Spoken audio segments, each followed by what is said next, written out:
Wow, what a difference 24 hours makes. Well, it's September the 29th, and this is day 4 of Hurricane Ian.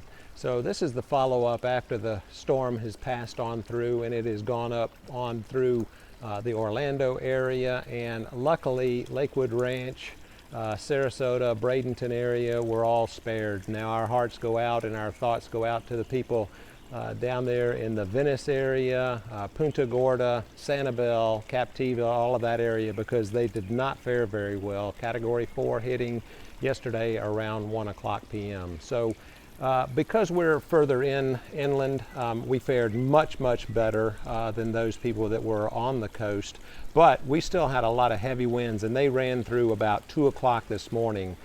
2 to 3 o'clock this morning, we still had wind gusts at 40 and 50 miles an hour. So we did very little damage here at the house and in Country Club East where I am. So we're going to go out and take a look around the rest of Lakewood Ranch and just see what may have transpired in some of the other communities, so we can get a full report of local people, see what's happening around here. So if that's of interest, stick around. Hey, it's Mark Boehmig, Michael Saunders and Company, and in this channel, Living in Lakewood Ranch, we cover all the areas around Lakewood Ranch, from Bradenton down to Sarasota and Siesta Key up to Anna Maria Island. So typically my videos revolve around different communities as far as the homes that are for sale, what the market is doing, how our prices are, you know, we in an up cycle, down cycle. But in this particular video, I thought it was better to concentrate on what was actually going on with Hurricane Ian. So today is the last day of these updates for the hurricane status.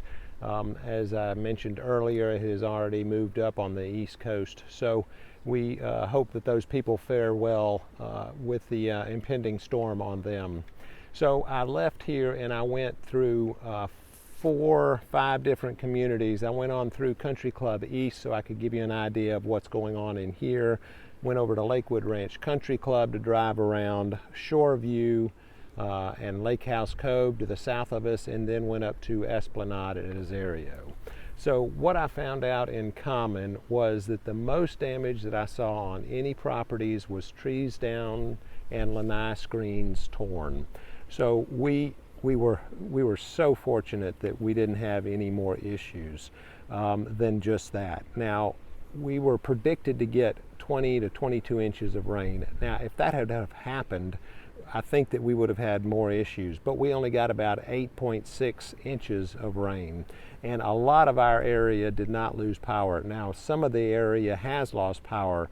I heard over at the Isles they lost power, and also down at Lake House Cove, they lost power. So Lake House Cove, as you may or may not know, is in Sarasota County, and the Isles is in Manatee County, but they're probably both serviced by FPL. So while we have had a lot of power outages in the state of Florida, our area has seemed to fare pretty well as far as lack of power. We never ran out of water.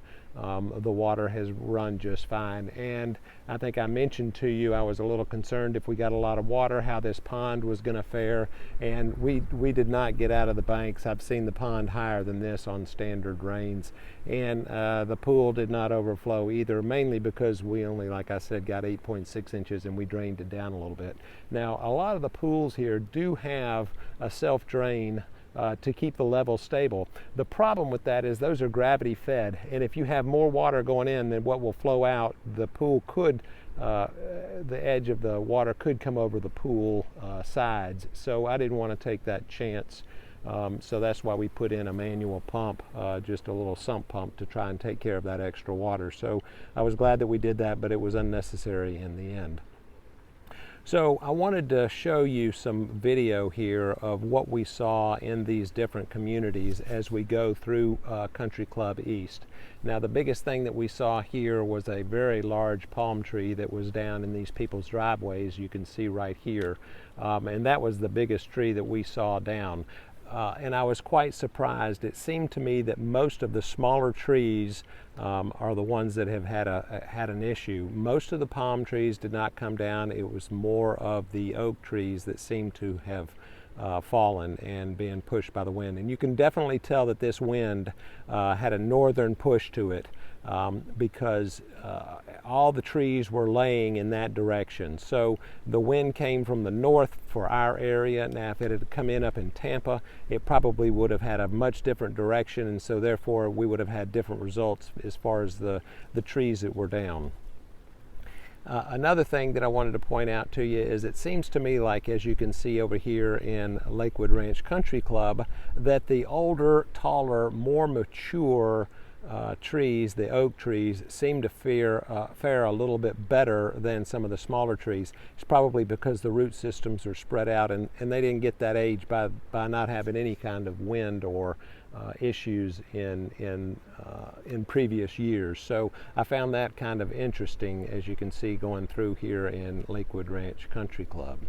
Now, as we get further on south and go into Sarasota County and go down here into the Shoreview community, it's back to the typical thing. The smaller trees were the ones that were pushed over, and of course I'm not going into these people's backyards to check out their lanai screens, but I know from several clients that have contacted me from in there that they did have some lanai screen issues. So one person's house that I actually checked on had a screen door that was halfway open, and you know those compression rods, it was bent at a 45-degree angle. Now how that happened I have no idea, but it must have opened the door quickly and then tried to shove the door quickly, and that rod bent. So like I say, that's pretty minor compared to what has gone on down south of us.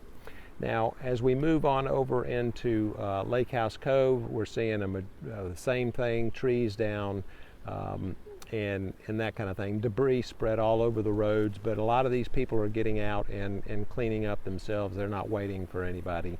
And we happened to pass this little truck here, as you can see, that had this sign on the back.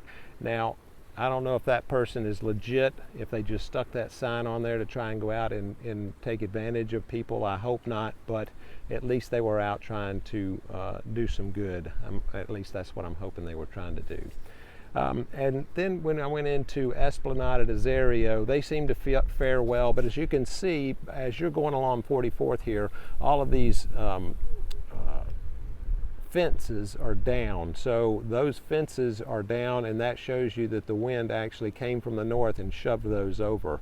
A lot of fencing down here with the PVC fence. Now, I went by a lot of places that had the concrete solid walls, and of course those didn't budge, those didn't go anywhere. But as far as Esplanade at Azario is concerned, it seemed like it fared pretty well. So as I draw this conclusion on the video series for the Hurricane Ian that has come through our area, I just want you to know that I really, really feel for the people that are down in Sanibel. My wife and I used to vacation there on a regular basis, and we have fond memories of that island, and it does not look like it did very well. So our hearts and prayers go out to all of those people down in Sanibel, Captiva, and then down over into the Port Charlotte area and Charlotte Harbor. I think that they've had a very, very bad storm there. How that would have affected us if it came in further north, I can't say, but I do know that because we are further inland, it did give us a little bit more protection than if we had been on the coast. So I hope I was able to provide you some updates and give you a little bit more security as far as what's going on in Lakewood Ranch. And I'm very humbled by all the people that have reached out to me, asking me questions and connecting with me, past clients, current clients, and people right off of the YouTube videos wanting to know how safe we are and how things have been going. So that's been very humbling, and I really, really do appreciate the support that we're getting here in Lakewood Ranch. Mark Boehmig, Michael Saunders and Company.